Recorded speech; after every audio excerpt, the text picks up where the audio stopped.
Hi, Dr. Lim here. When it comes to 1995, the sales of DXN had crossed 2 million ringgit per month, which was about 800,000 USD at the time. It was a good sales 25 years ago and a good time for DXN to expand overseas. The natural choice at the time was Thailand. The reason was simple. Our farm and factory is only 45 minutes drive to the Thai border. And in Kedah state alone, we have 10% of Thai origin. Some villages even speak Thai to this day. Many of the key people in our farm also speak fluent Thai. Even for me, my grandmother was Thai. My father spoke fluent Thai and Malay. Many stores and petrol stations owner thought my father was a Malay and spoke Malay to him.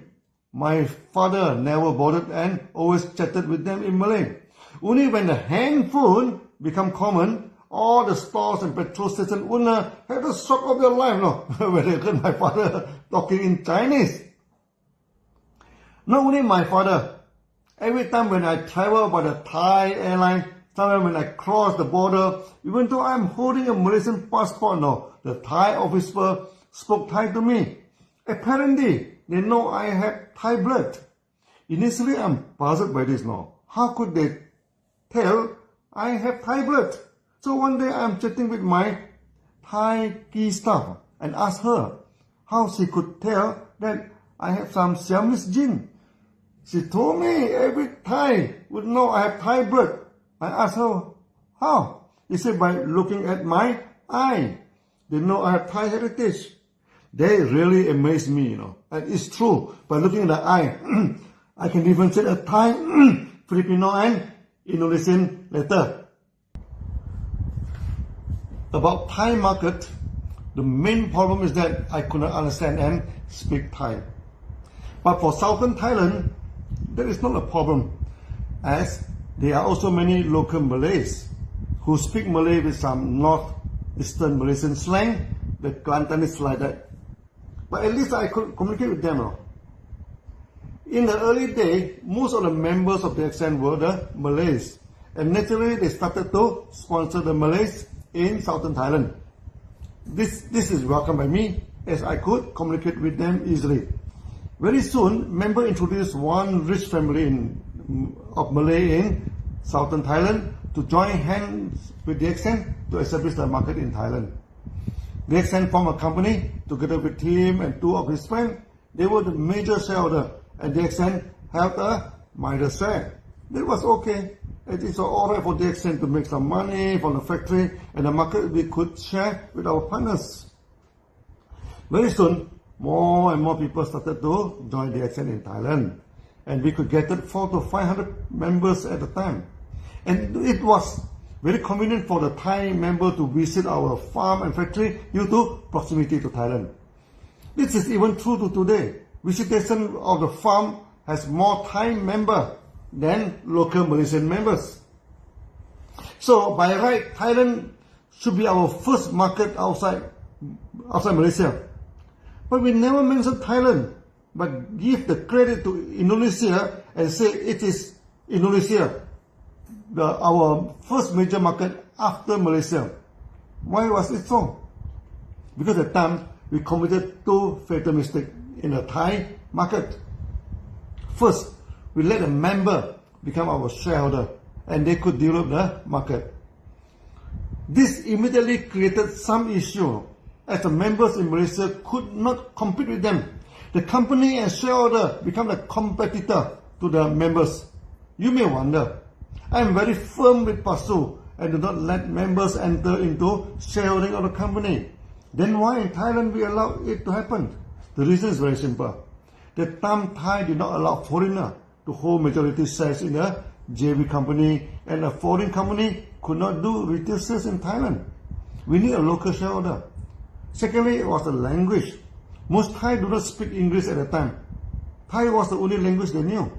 Due to pressure from the members to establish the market in Thailand quickly, we do not have too much time to think it over and choose the easier way out by making the member to be the shareholder. After all, it is just like a stockist system. Many stockists are also DXN members, so we do not see any problem in it initially.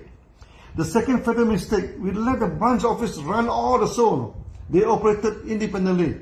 This opened out a chance for the crooked stockists now to revolt against the company and take the market away by establishing their own company.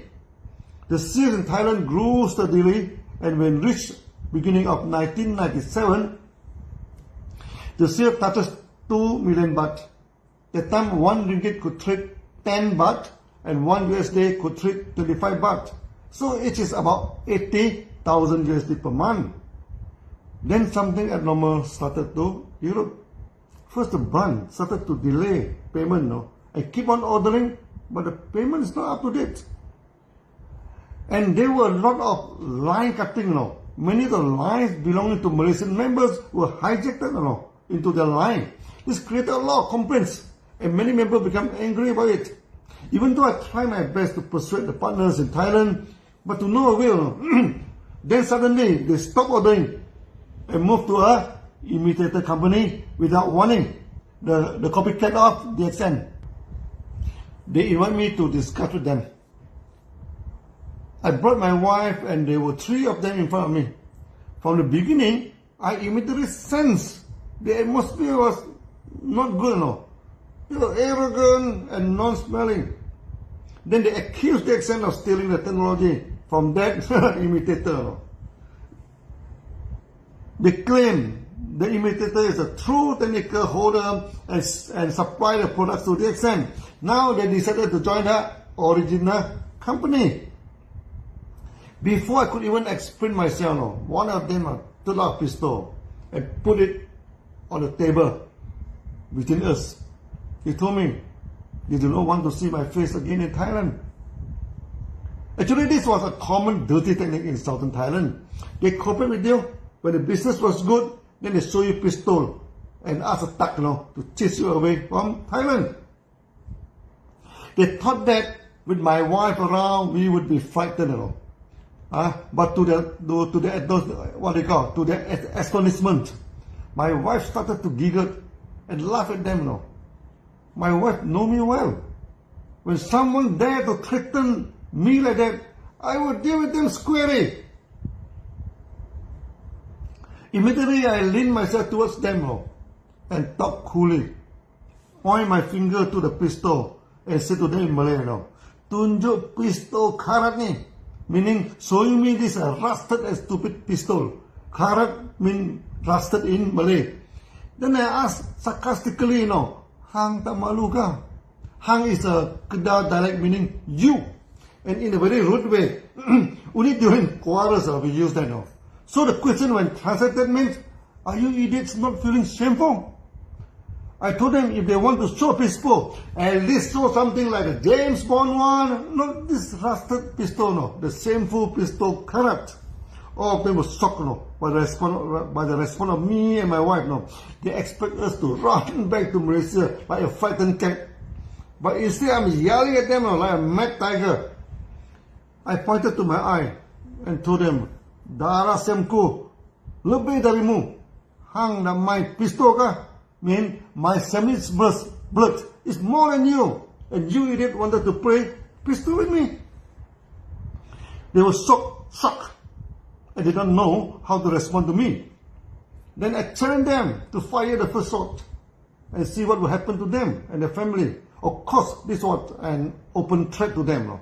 I've learned from many lessons to the thug. Sometimes you have to use their rude language, because this is the only thing they understand. Immediately, they took away the pistol and apologized to me, and to me, this was a misunderstanding. I told them, not only I would come back to Thailand, if they dare to come and create trouble, and then they will see. Actually, half of my maternal families are in Thailand. They were no match to them, if some conflict did happen. They tried to tune down the situation and would like to treat me and my wife with lunch.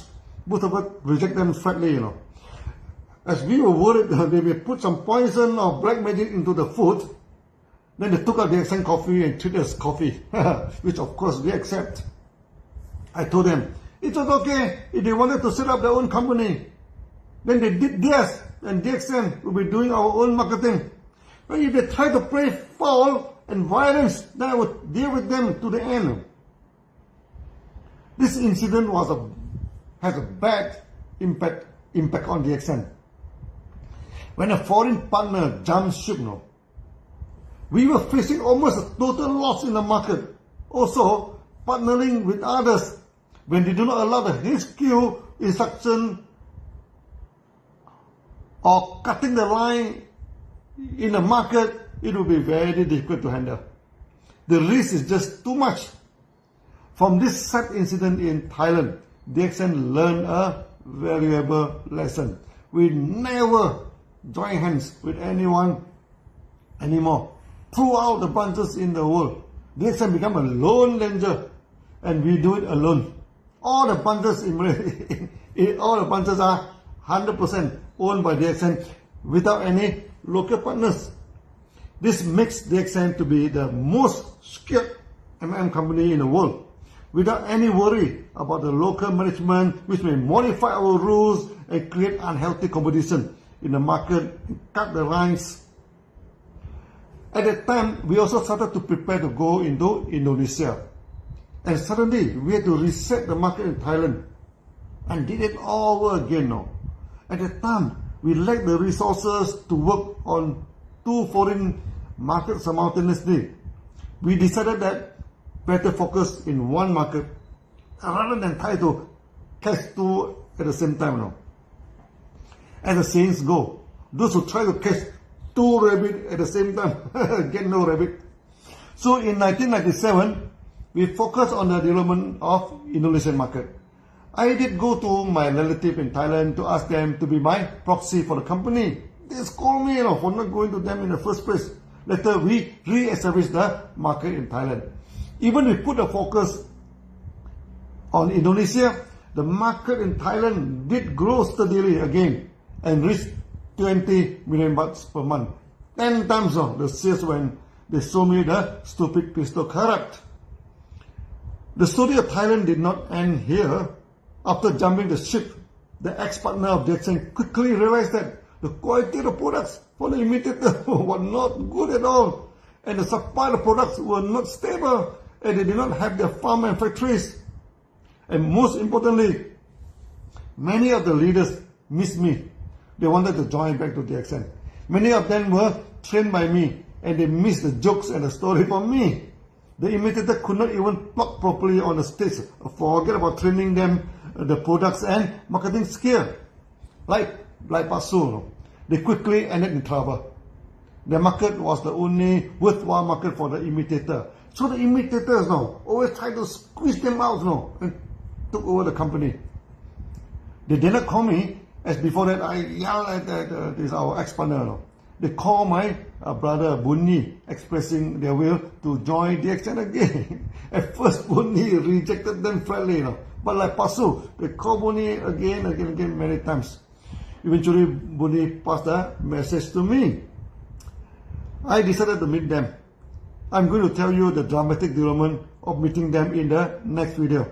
See you then. Bye-bye. Hi, Dr. Lim here. When it came to 1997, DXN need to make a choice to focus on Thailand or Indonesia as the next market to develop. There are pros and cons for both countries.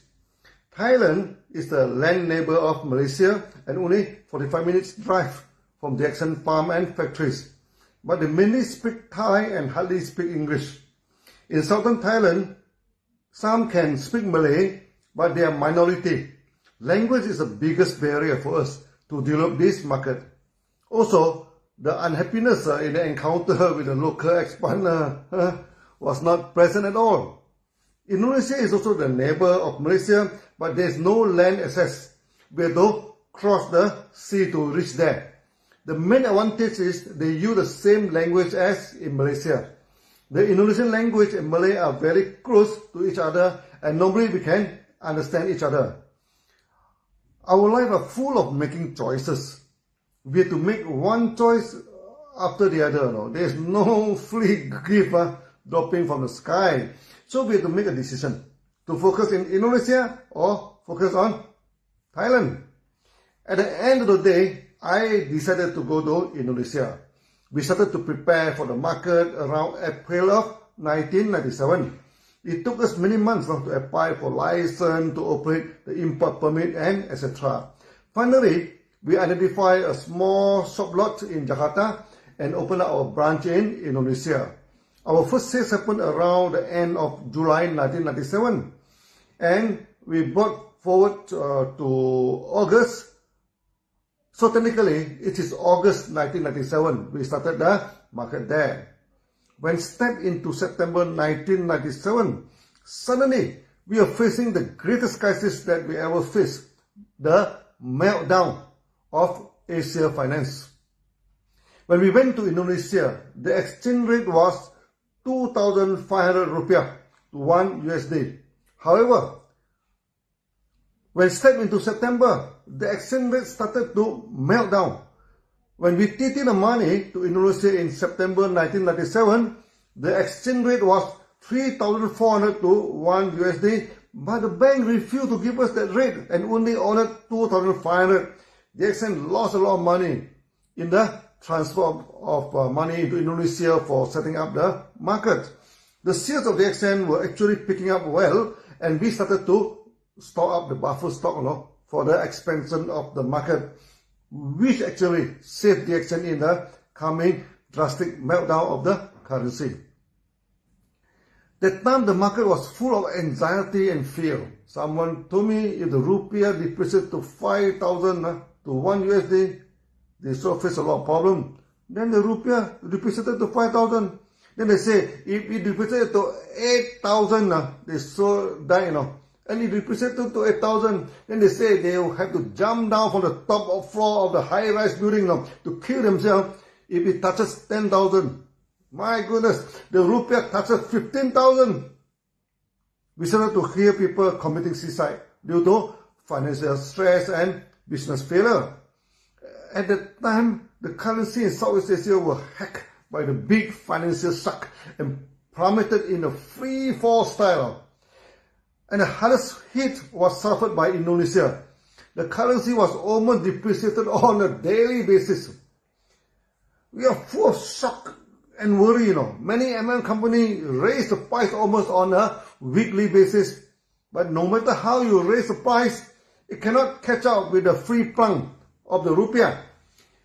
When entering 1998, things turned from bad to worse. Many American companies were collapsed or paralyzed by the currency meltdown.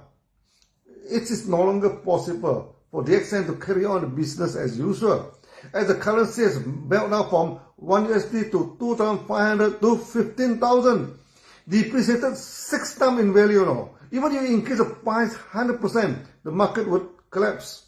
Not to say 600% increment, which was suicidal if we try to increase the price to the extent. I decided to call a mass meeting with all the members to discuss the situation. At the time, Budiman Sabin, not yet full-time as a member, but helped me to manage the market. He gathered about 600 people in the hotel. Budiman, one key staff, and me sitting on the stage and facing about 600 members in the hall. The meeting was very eerie, With so many people in the hall, there was a perfect silence. Until today, I could not forget that eerie sensation. So many people gathered together, and absolutely no sound at all. I could sense the fear and stress in the member. They knew I had to make an important announcement. Either increase the price drastically or throw the towel and go back to Malaysia. Either of this was bad. Suddenly, I found my mind was blank. And for the first time in my life, I did not know how to make a speech to the audience. If I increase the price drastically, the market would collapse.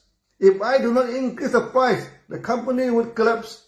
Increase the price, you die. Do not increase the price, also die. I sat on the stage and staring at the members now. I could still vividly recall their faces. Oh, look, pale and full of worry. Before that, we meet in the office and decided to increase the price 100%. That was a painful decision, making me very reluctant, as it still could not save the situation. Take by and Budiman softly remind me, boss, increase the price, increase the price. I have no power at all to fight the meltdown of the currency. I look at the pale faces of the member, and suddenly an overwhelming sadness crept through me. Maybe if we should die, then let us die together. I asked Budiman how much buffer stock in the warehouse now. Budiman told me we have about 4 months of buffer stock. If we do not double the price now, we will not even survive that long. I was sitting on the stage and frozen like a stone. Do not know what to say. One thing was clear. There was no point to increase the price. No matter how you raise the price under such a rapid financial meltdown, so die. Finally, I picked up the courage and talked to the member. Over the last year, we were facing this difficult financial storm. We fight the war against the financial meltdown bravely. Okay, the company have not done anything wrong. You have not done anything wrong. We were one family. To live, let us live together. To die, let us die together. Then I made a decision to rock them into a frenzied state and change the course of history of the exam. I told the crowd, for the next 4 months, we would not increase the price. Let the currency go up and down. We stay put. Suddenly the crowd exploded, and they burst into cheers and jumped out from the chair. Then someone started to sing a song called Bujangan, about the lonely bachelor who has no money but his heart is happy.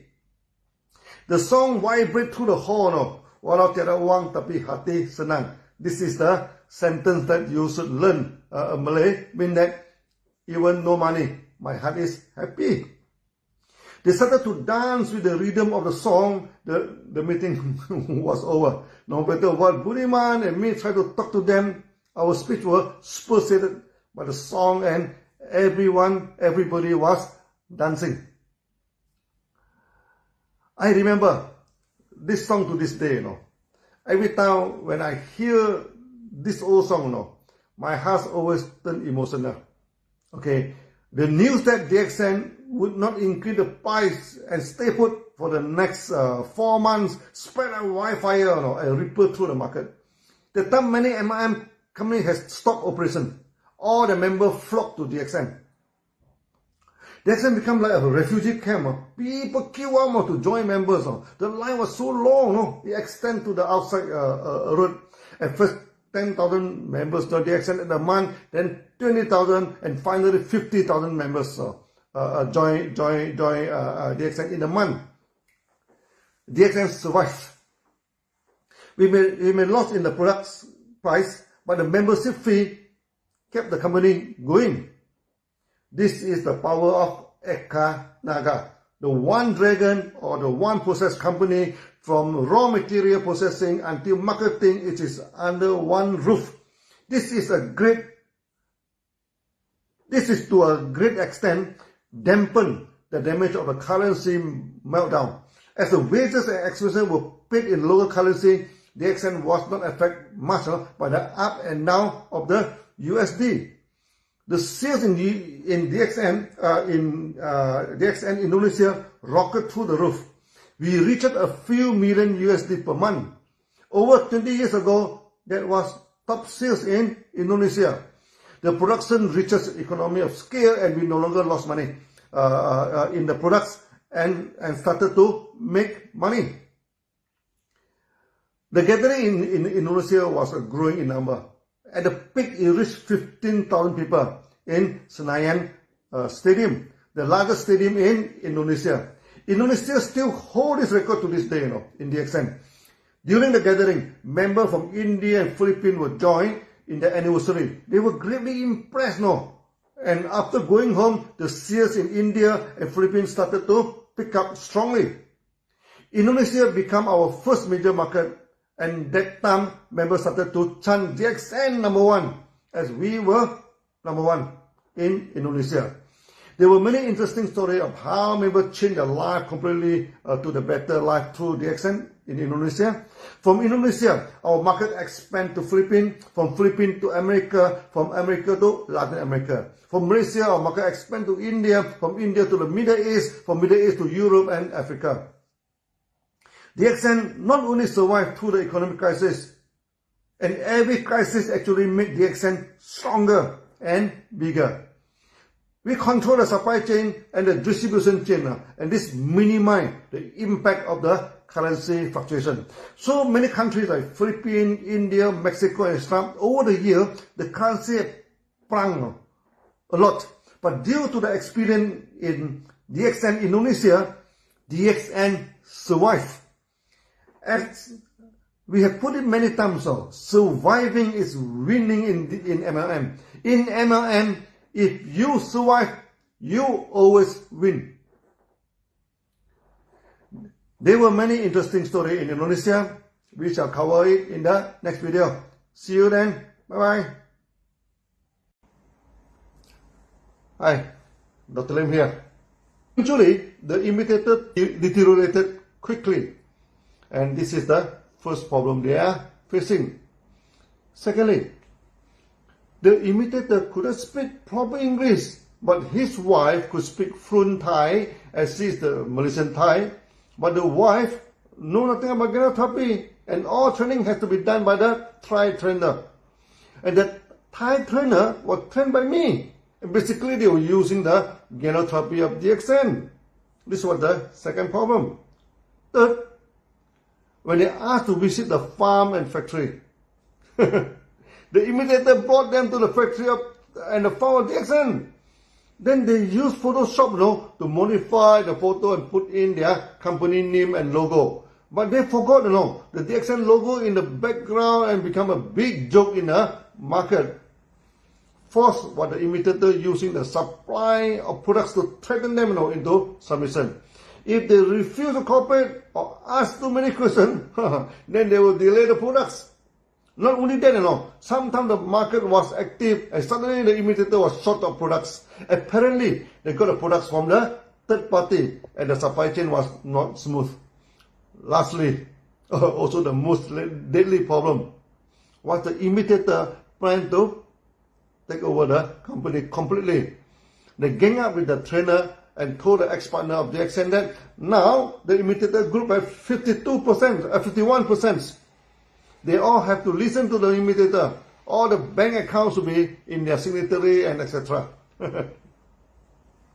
I was on my last to date after listening to his problem. I thought he must be an idiot as when he joined hands with DXN, he was a major shareholder. Then why out of a sudden join hands with some imitator and become a smaller shareholder?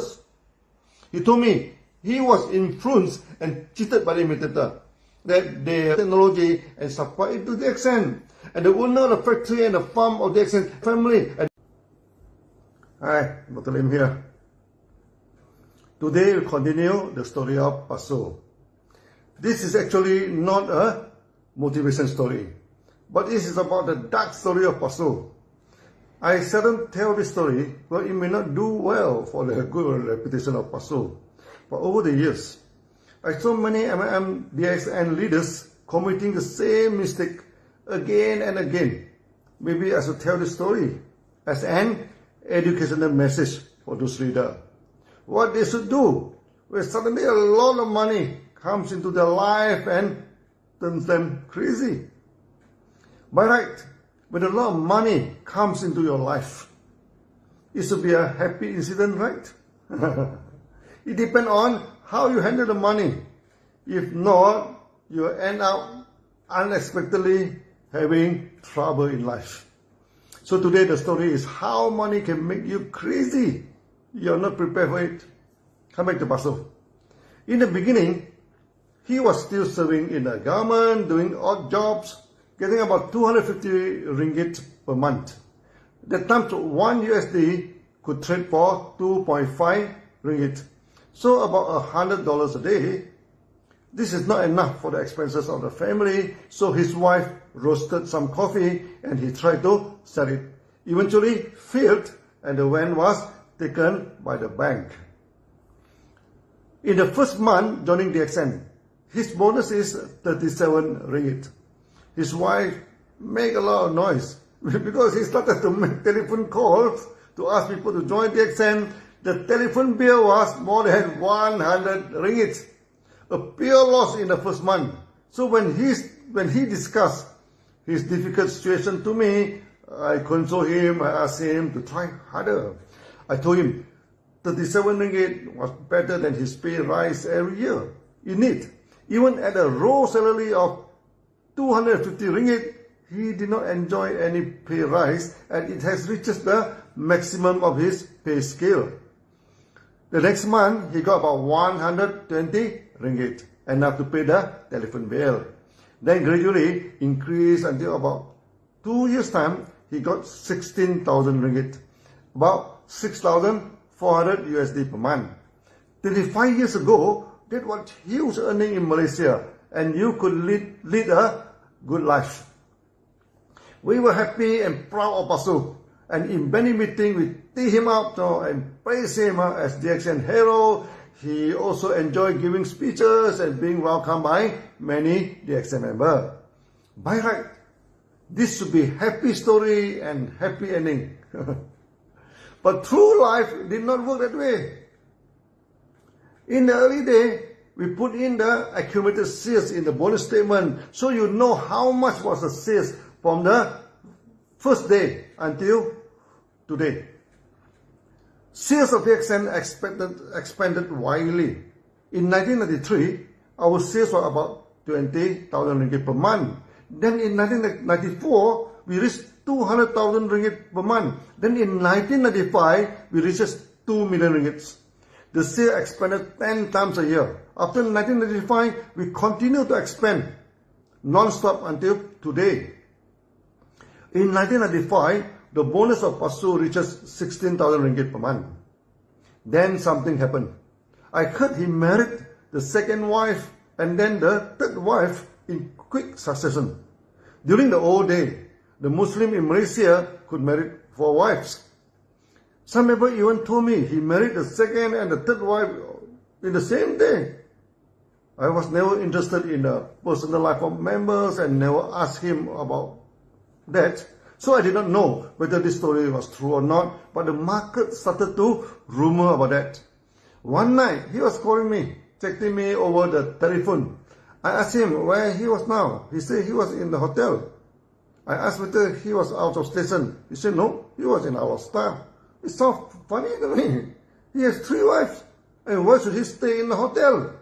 They told me the wives quarreled with him and among themselves, and all 3 of them chased him out of the 3 houses. And he ended up staying in the hotel. So for those who think that getting 2 wives or 3 wives can make you happy, listen to this carefully before you jump into trouble. After that, due to family problem, Pasu started to lose focus in business. I started to smell problem in him, but this was his personal problem, his personal life, and